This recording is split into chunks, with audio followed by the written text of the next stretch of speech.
Tatum, listen to me. He's trying to find another way in. We're gonna do this together. You're gonna have to shoot him through the wall. Where? To the right of the door. Shoot him now! Do it now! Oh, you got him. He's dead. You need to make sure you shoot him in the head.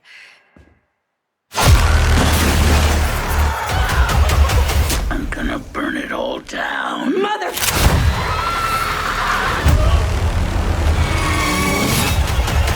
This is gonna be fun.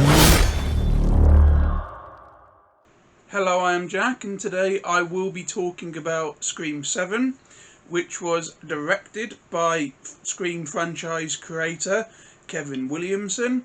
This is his first film in the franchise as the director, and it's his second film he's directed ever. The screenplay for the film was written by Kevin Williamson and Guy Busick, and the story was written by James Vanderbilt and Guy Busick. The film stars Neve Campbell as Sidney Prescott, who returns to the franchise after being absent from the previous instalment, and also has Courtney Cox return as Gail Weathers, with her being in every film out in the franchise so far. And in true Scream fashion, it also has a couple other returning characters as well as a plethora of new characters. This will be a non-spoiler review.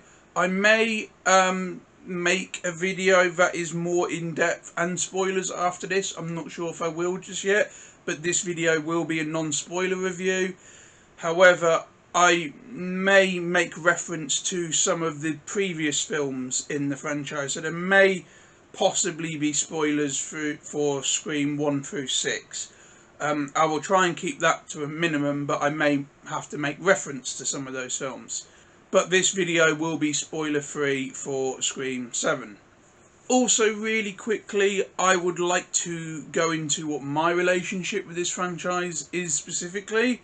The Scream franchise was one of the first introductions I had to the horror genre, so I have a lot of love for it, a lot of nostalgia for it. I first watched it not long after Scream 4 came out. That was my first going through the franchise. I wasn't born when the first film came out, however I watched it in the years since. And the first film is one of my favourite horror films ever made, and it was the first Wes Craven film that I ever watched. Obviously, I have since watched a lot of his other horror classics, but Scream was my introduction to the horror master Wes Craven. Not only is Scream, the first film, one of my favourite horror films, the franchise as a whole is probably my favourite horror franchise. There are some other horror films that there are some horror films that I do like more individually, but as a franchise as a whole, Scream is probably my favourite. And I also think it's one of the rare horror franchises without a unwatchable, this is absolutely terrible film. Nightmare on Elm Street franchise, the Halloween franchise, lots of horror franchises all have at least one film that people consider almost unwatchable, like this terrible, one of the worst films ever made sort of thing. Whereas I think that Scream, for me, doesn't have one of those films. Yes, Scream 3 was considered to be one of the weaker entries, and I personally can see a lot of the problems with that film, and I wouldn't call it a good film, but I also wouldn't call it terrible. To me, it's just an okay film. So, basically, favourite horror franchise. The first film, one of my favourite horror films ever made, introduced me to Wes Craven, and as a franchise, didn't have a single unwatchable, terrible, worst film ever made type film, which for horror is very rare.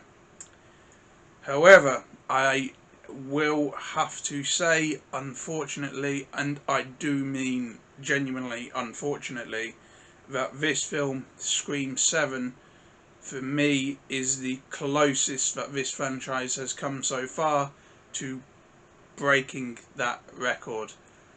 When I left the cinema, I was genuinely disappointed. My immediate reaction was just disappointment and sadness, and I obviously don't like having to say that, but I would be lying if I said anything differently. I would be lying to myself and in this review if I said anything else. I would be having to like convince myself as a fan that I enjoyed it, you know, making myself be like, no, yeah, that was really good, yeah, no, I love that, yeah, there was no problems. I would be lying if I said my immediate reaction was not to be genuinely disappointed. So I'm going to go into why now, obviously spoiler free, and I will be keeping my spoiler thoughts obviously completely separate, but I will still try and go into as many of my feelings as I can without going into in-depth detail. I'll start with the fact that this is the first Scream film ever to be released in IMAX. I went to see it in IMAX. I was actually really excited that a Scream film was being released in IMAX. I thought that was really cool. However, the thing is, with every Scream film so far, the first four being directed by, you know, the master of horror, Wes Craven, and the fifth and sixth film being directed by directing duo Matt Bettinelli-Olpin and Tyler Gillett. I hope I'm saying those names correctly. But with every film so far, I felt like, especially for slasher films, they've all had quite good production value and they've been quite well directed and they looked nice, and there was a lot of like intensely made sequences, and overall there was quite a lot of effort skill put into the direction of the first six films. This film, however, is almost had like a direct-to-DVD sort of vibe to its direction. It felt nowhere near as cinematic. Well, I would say one of my biggest disappointments, and I posted this on social media when I first saw it, one of my biggest disappointments was how uncinematic this film felt. It, like I said, had that sort of direct-to-DVD, cheap, just sort of vibe. I don't obviously want to say lack of effort, because obviously a lot of effort would have gone into making this, but I just felt like Kevin Williamson's talent as a writer didn't shine through as talent as a director. It clearly was not his, to me, I clearly would say directing is not his main skill. It's the weakest looking film, it's the cheapest looking film, which is ironic in the sense that aside from adjusted for inflation, this film, I believe, is the Scream film with the highest production budget.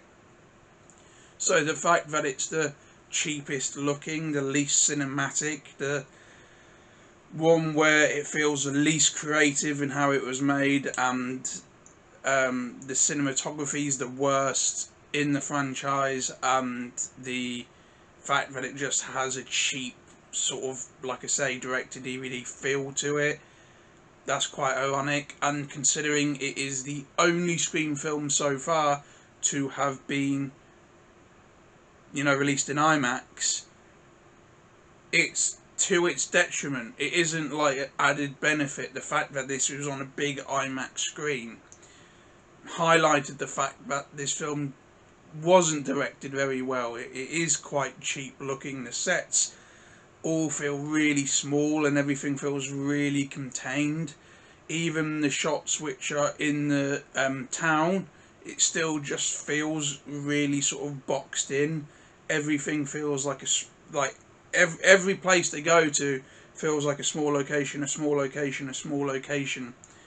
And it just, the film feels really sort of boxed in, and it doesn't feel like it uses that to its benefit. It's not like something like Markiplier's Iron Lung, where the claustrophobic feeling is part of the experience. In this, it just feels like a cheap negative. It doesn't feel like it added anything. It just feels cheap. That is basically it. It just feels like a really sort of small budget type film, even though for a slasher film it really isn't.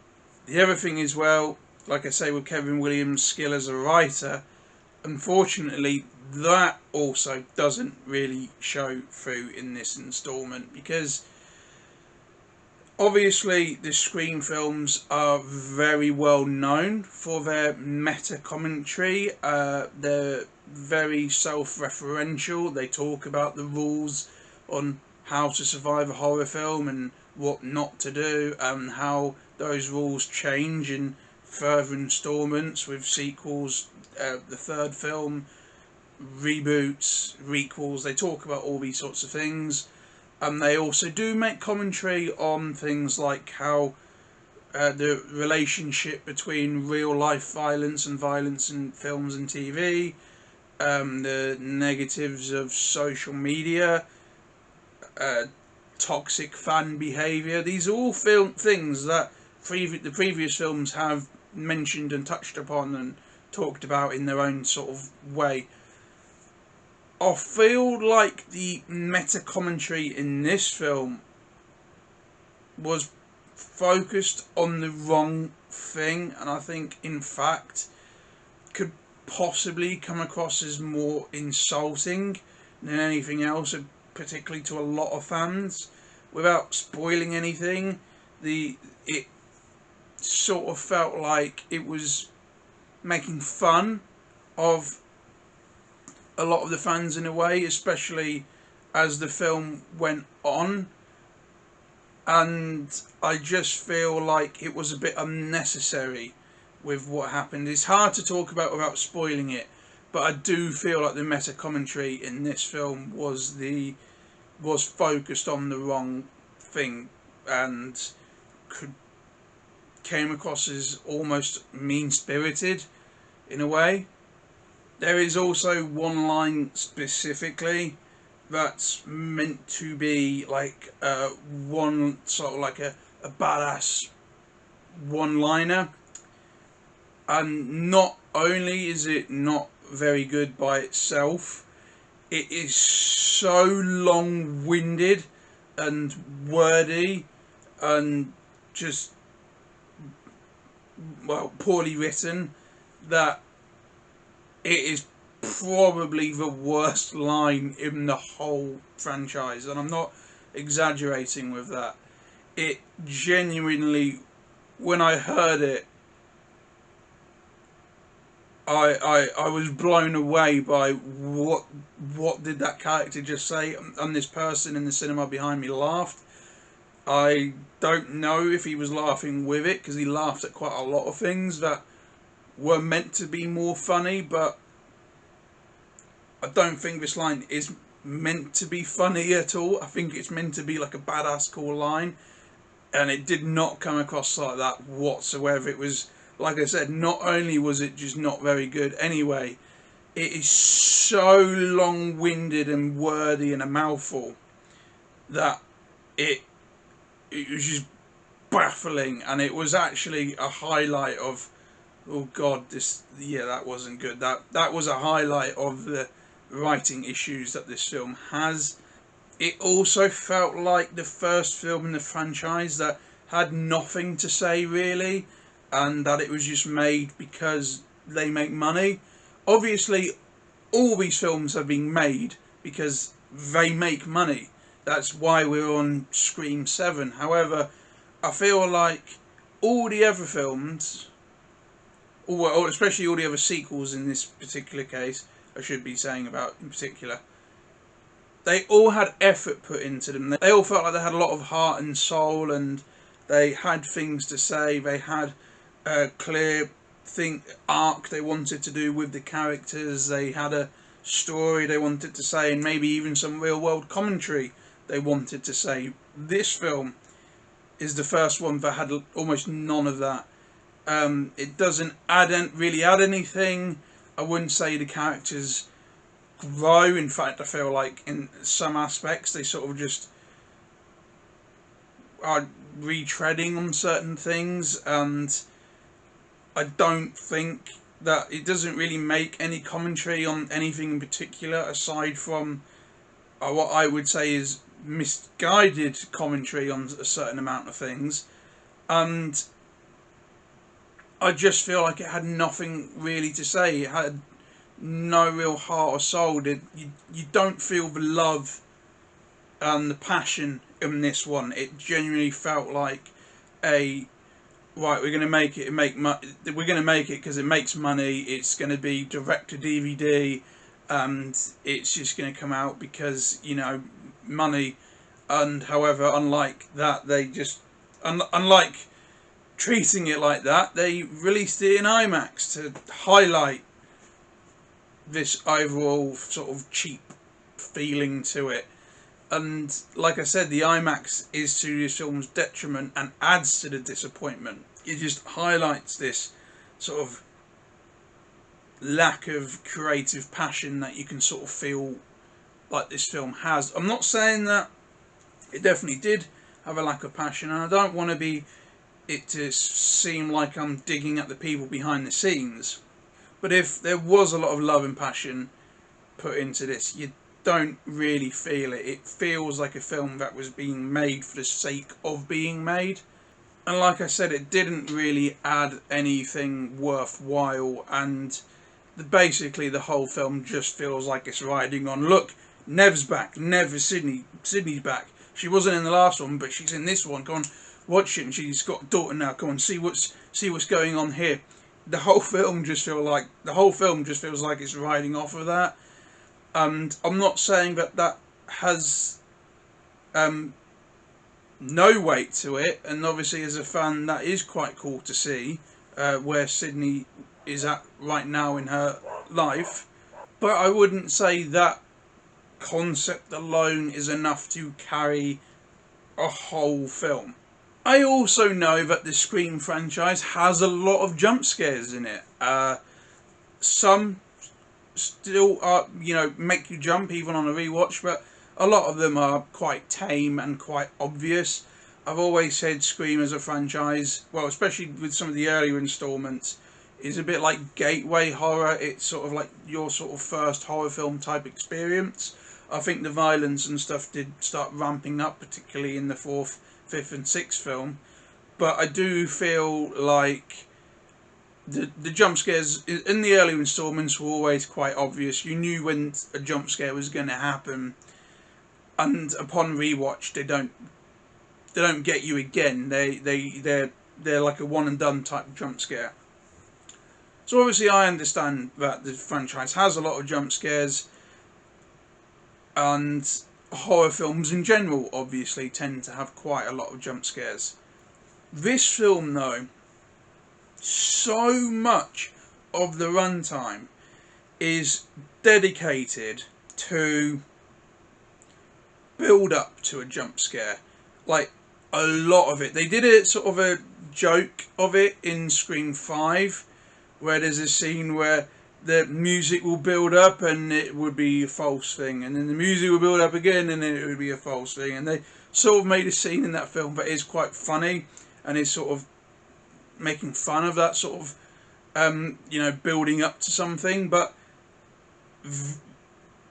this film has a lot of that, but it's genuine. So much of this film is dedicated to people hearing a noise, slowly walking towards it, checking it, and something jumping out from somewhere else, or there'll be a chase scene. A person will be chased by Ghostface, and then they'll hide, and then they'll like peek around the corner, and you will see Ghostface looking for them, and then it'll appear from somewhere else, and then literally so much of the runtime was just dedicated to people walking around in silence, waiting for a jump scare to happen, and it would happen multiple times. Like I said, there'll be a chase scene, it will happen, and then it'll grab them, and they'll escape, and they'll run somewhere else, and they'll hide again, and then the music will go quiet again, and then you'll be waiting for another jump scare, and then that jump scare will happen, and then they'll go back to running, and then they'll hide somewhere else,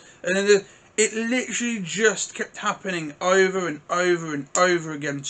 So much of this film is just dedicated to like shh, and then trying to hide or crawl away. And there's a really good scene where it does work, and that is the one you see in the trailer with the wall.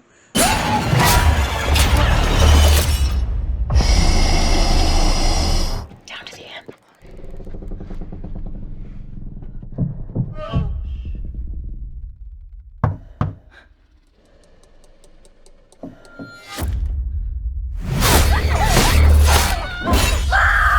To me, that is probably the best scene in the trailer and in the film itself. That was actually, I found to be quite like a suspenseful scene, quite terrifying. But it's just so much of this film is just people checking noises, hearing something, trying to hide from the killer, waiting for something to happen, or even just, you know, your typical false jump scares. Someone closes the fridge door, boom, someone's there. You hear a noise and it's someone making a prank.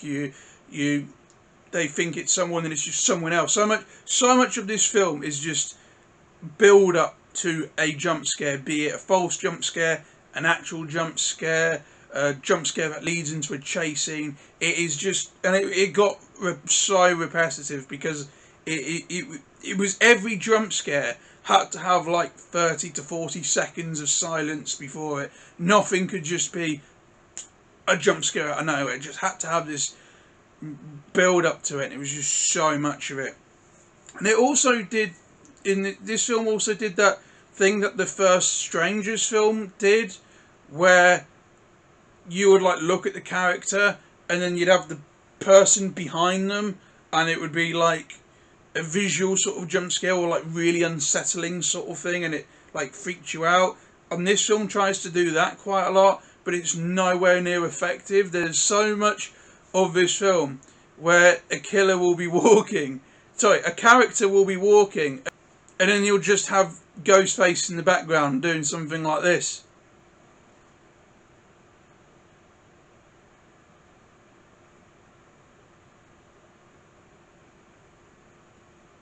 And it literally just kept doing it, and it just felt sort of like, okay, I get it, like, once, fine, second time, alright, third time it does something like that, you're like, okay, I get what you're going for here, but you're not doing it as effectively as you think you're doing it. And obviously with a film like this, with it being, obviously, the nature of a Scream film, it's really, really, really hard to sort of guess how you're going to feel about the film until it's completely over. Because obviously you can always gauge how a film's making you feel almost immediately. You can tell if a film's like you're halfway in, are you enjoying it or not. And obviously loads of films you can enjoy the first half, not like the second half.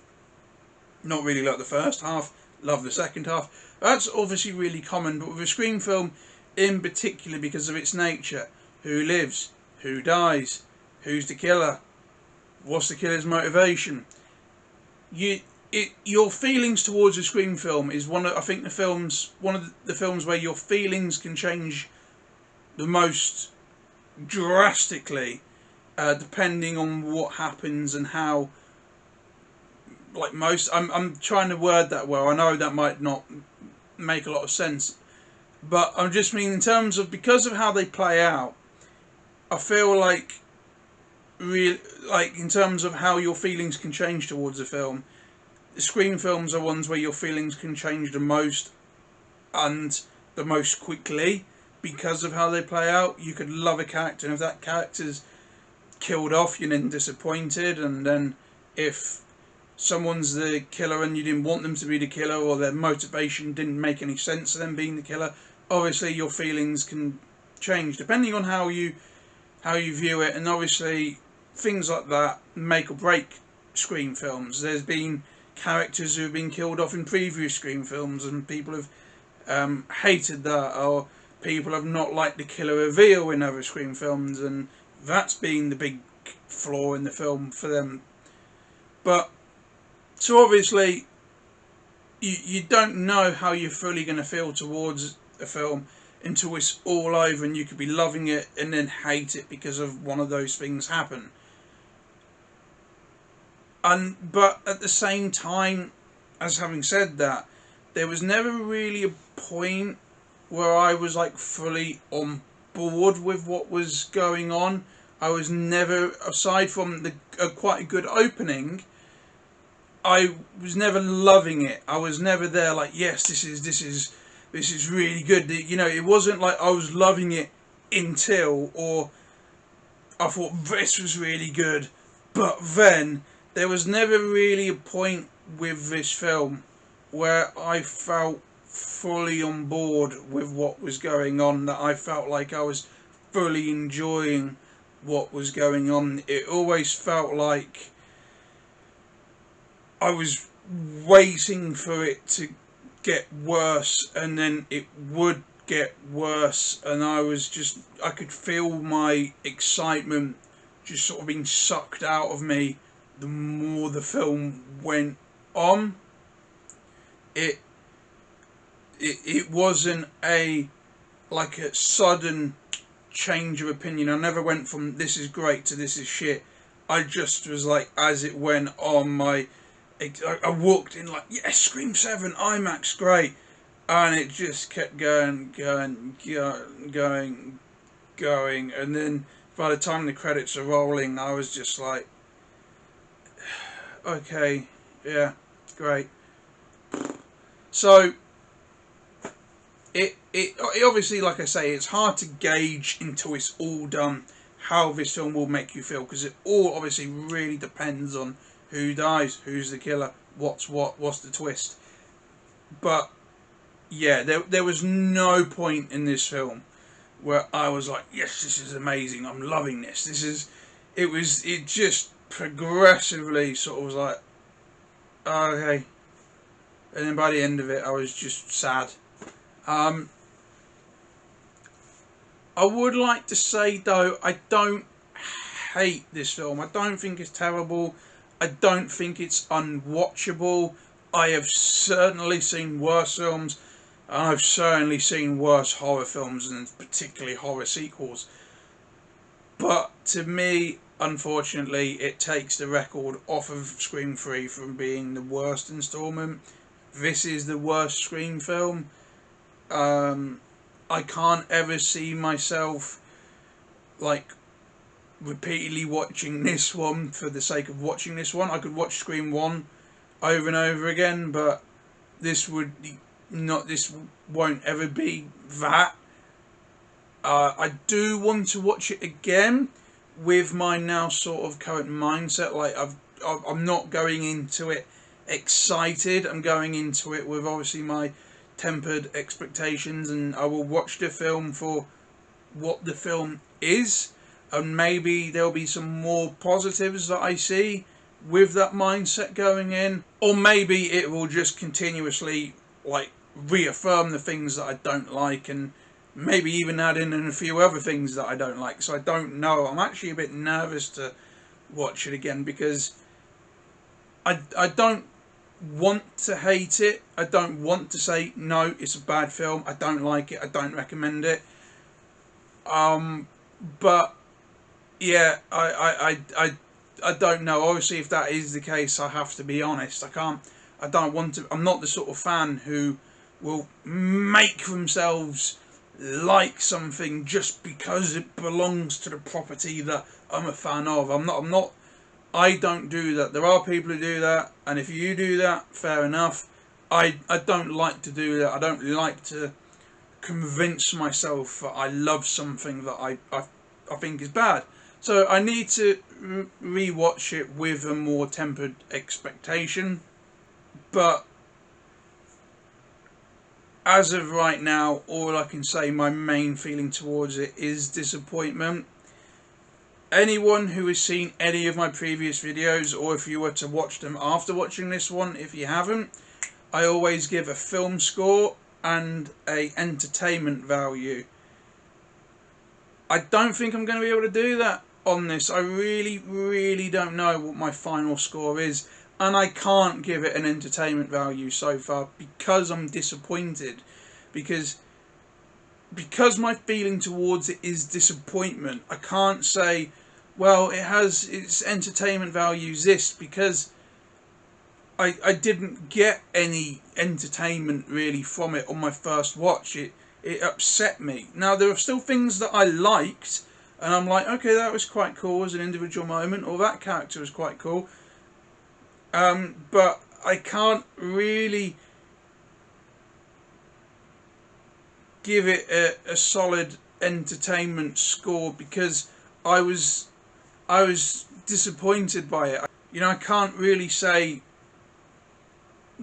what I would rate its entertainment value if my main takeaway from it was disappointment. So that is not something I'm going to be able to do until I've rewatched it, and I can't give it a film score either. I know obviously that's not really good as a reviewer, and I apologise for that, but I genuinely I don't know what to rate it right now, because whatever I rate it will be out of that disappointed feeling, not taking the film for what the film is by itself. So that's why I'm going to avoid doing that. But if I ever do a spoiler video, or after watching it again, then I will let you know what those film scores is if you were to then watch that video. But yeah, as of right now, I just can't do it. Sorry.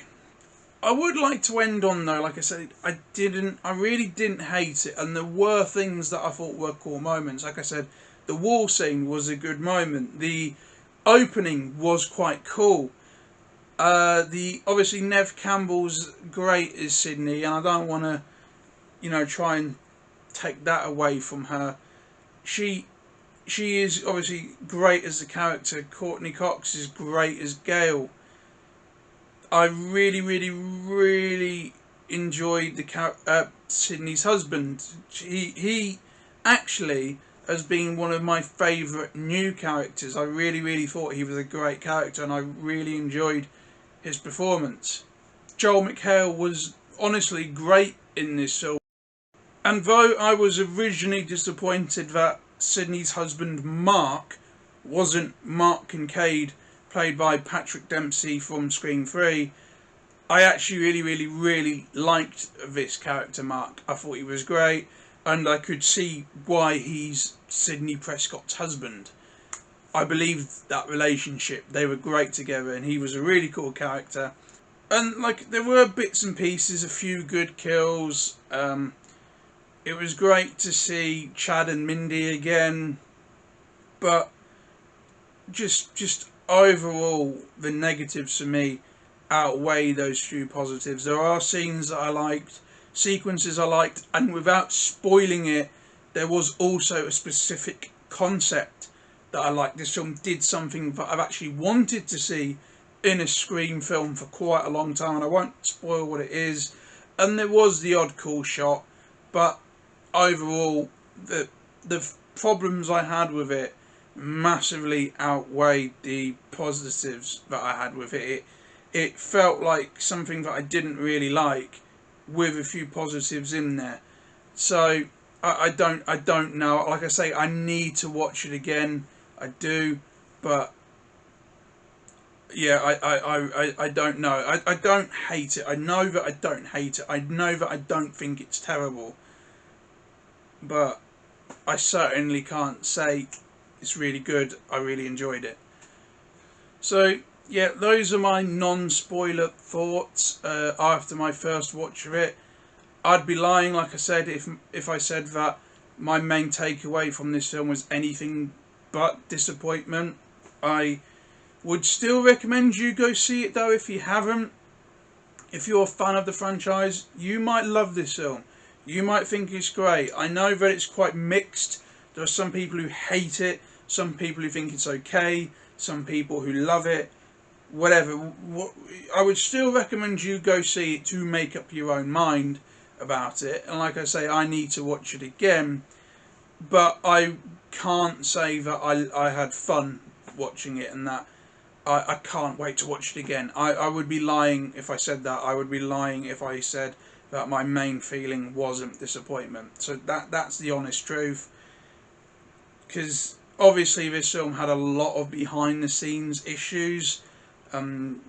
People being fired, people leaving, people coming on board and then leaving, and then people coming back. And I won't go into all of that. That's a completely different thing. That's completely different thing to talk about. But I will say that this film feels like the product of a behind the scenes production mess, with the studio still going, make it anyway, make it anyway, make it anyway, it makes money, make it anyway. So yeah, this film does feel like the final product of something like that. So yeah, those are my thoughts on it. I need to watch it again, and to be able to talk about it in depth, obviously I need to do spoilers, which I wasn't going to do here. But anyway, thank you for watching this video. I hope that you enjoyed it. If you did, please like, share and subscribe, and feel free to obviously check out some of my previous videos. I would appreciate that. Please let me know what you thought of the film, if you agree with me, if you completely disagree with me. Honestly, that's fine, conversation is good. I want to hear what you thought about it. Like I say, regardless if you agreed with me or disagreed with me, completely fine. And I hope that you have a good rest of your day. And like I said, if you are a fan of this franchise and you haven't seen it yet, I still recommend you give it a go, because you might love it. There are people who do love it, and you might. And honestly, if you do, I'm happy for you. I am not someone who wants things to be bad. I'm not someone who enjoys negativity and enjoys being toxic towards things. I'm sad that I didn't enjoy it. I wasn't going into it hoping that I didn't prove a point. I'm disappointed. So, you know, I still recommend you go see it to make up your own mind. And if you do come out with a positive experience, great. I'm genuinely happy for you. But yes, again, thank you for watching this video. I hope you have a good rest of your day, and hopefully I will see you in the next video, be it a spoiler video for this film or something else, because I do have other videos planned, some going way back and some that I just need to make more because I was like, I need to make that one day. But whatever that video is, I hope to see you in the next one. Again, sorry, thank you for watching. Goodbye.